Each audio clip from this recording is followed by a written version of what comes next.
What's going on, guys? It's Danny from Slow Restoration, and today in the Fighting Fast Motorsports garage is the Yukon. So we've been driving this for a little bit now, put a few miles on it, and just a couple small issues popped up. One is not really an issue that popped up. It's something I said I was going to do when we very first picked this up, and right here it is. So you can see that. There you go. It is the Corvette servo, so we'll actually take and pop this open real quick and show you. I did a full video on how to install this before. Did pretty well. Some guys didn't like I was installing it in an SUV, but it works good and it makes a big difference. So I'm going to install it again. Probably do another video of another install. I may put it here. I'm getting ready to do it right now since it's in on the lift. So we may include it in this video. We might make it a separate video. That, and we did get a intermittent ABS light that pops on. Ran the codes, and of course it's a hub bearing. The sensors built into these, so once they start getting a little bit of wear in them, what happens is some fragments of the bearing get floating around there, get on the what am I trying to say? Let's open it up and look. Did come with a new axle nut. They do recommend using it, so it's nice it came with it. Pull it out here, the sensor. That's what I was trying to say. So as this bearing wears, some of the fragments of the failing bearing will actually get on the sensor and start intermittently making the sensor either not read correctly, skip, or whatever happens, it will start making your ABS light pop on. So we have a brand new bearing here, all a sealed unit, fairly easy to install, but we're also getting ready to put this in. So let's get it up on the lift. I think we're going to tackle the bearing first because it's a little bit more of a safety issue. It's not bad. I checked it. It's got a tiny bit of play in it, but it's really not bad. But before it fails, before we have any more issues, we're going to go ahead and take care of it. And by the way, we also have a delivery coming today. I just talked to the delivery truck. It's on its way. Something very different. Hopefully you guys like it. I think most of you will. It is a project, something pretty out of the ordinary. We'll leave it at that.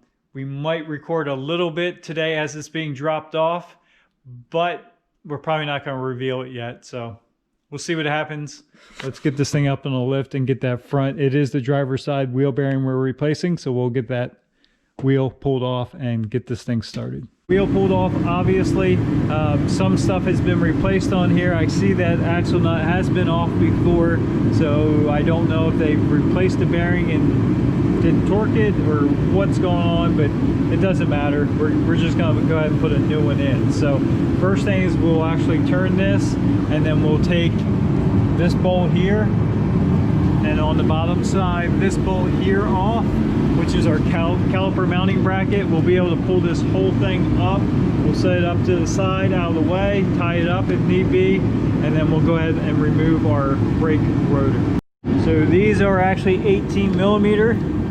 Get our socket on there. Pop that one off. And like I said, the one up top here, if you turn it, you obviously can get an impact right on it.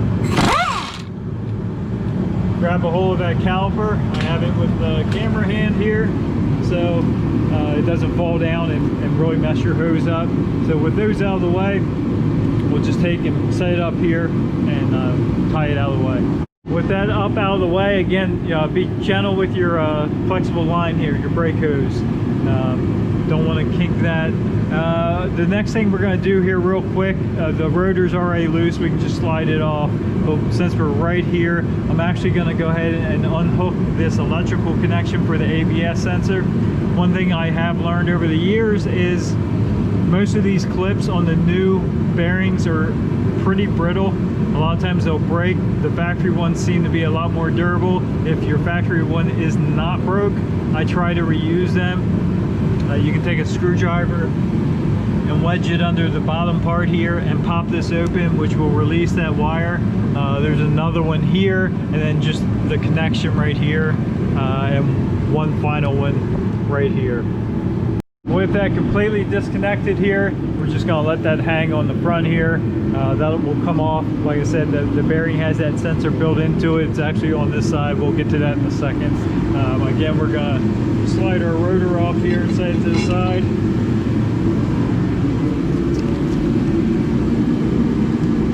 Set them down there for safekeeping. And now we are actually right down to our bearing and our axle nut. So we'll get a socket on there, back that axle nut off. You might want to soak this stuff down a little bit, and right here where this bearing comes off to. If this bearing was replaced, it's been on there for quite a while, as you can see.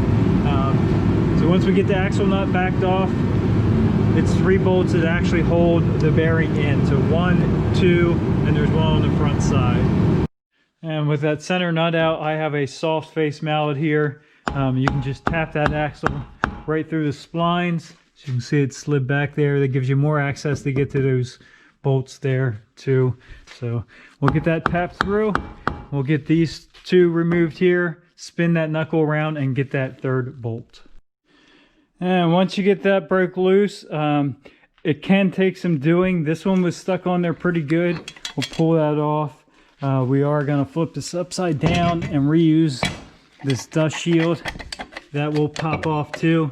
As you can see, everything's pretty rusty on this one. We'll pull that off. Make sure you orient this back the right way when you put this back together. Clean up any rust or debris, and if it's warped any, go ahead and straighten that out. But here is the bearing, and it's pretty stiff. So confident. You can see the rust in there in the bearing surface itself. So we'll go ahead and put the new one on and see if that takes care of our problem. It usually does. Usually not any issues. But again, we had to pound on this one pretty good. We weren't worried about pounding on it because obviously it's a bad bearing. So it's getting replaced. If you were trying to save this and you're just replacing something else, you'd have to be a lot more gentle. But sometimes kind of force is the only way to get these out. With that all cleaned up and lubed, we'll take our new bearing and lay it side by side with the old one. Match the sensors up, make sure the plug looks the same. This one does. The height of the hub itself and the flange itself, all that looks the same. The center bore where the splines are, just match it up, make sure it looks correct for your application. We look good, so now we can go ahead and start putting this back together. And on this instance, I think we're going to go ahead and put that shield back on first on the bolts, and we'll take the new bearing and slip it on the axle and then start these 3 bolts. Get all 3 of those bolts started before you tighten any of them down, and try and work them in so you're not making the bearing cock in there. It needs to pull straight in.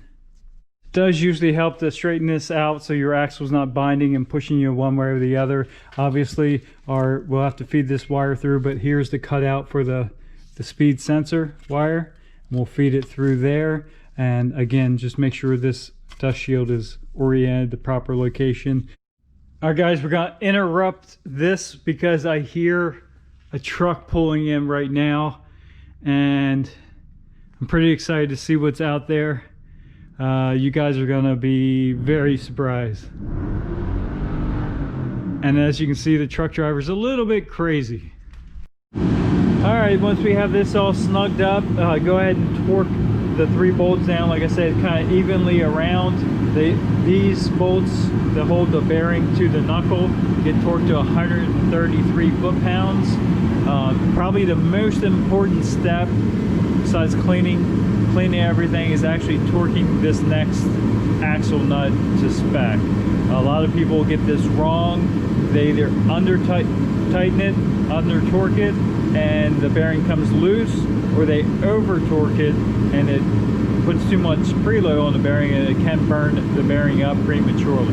So we have the washer put back on. They did include a new nut in this hub bearing, so we'll put that on, we'll run that in, and this gets torqued to 177 foot-pound. Chances are, unless, I mean, obviously right now it's going to spin, so you can't torque it yet.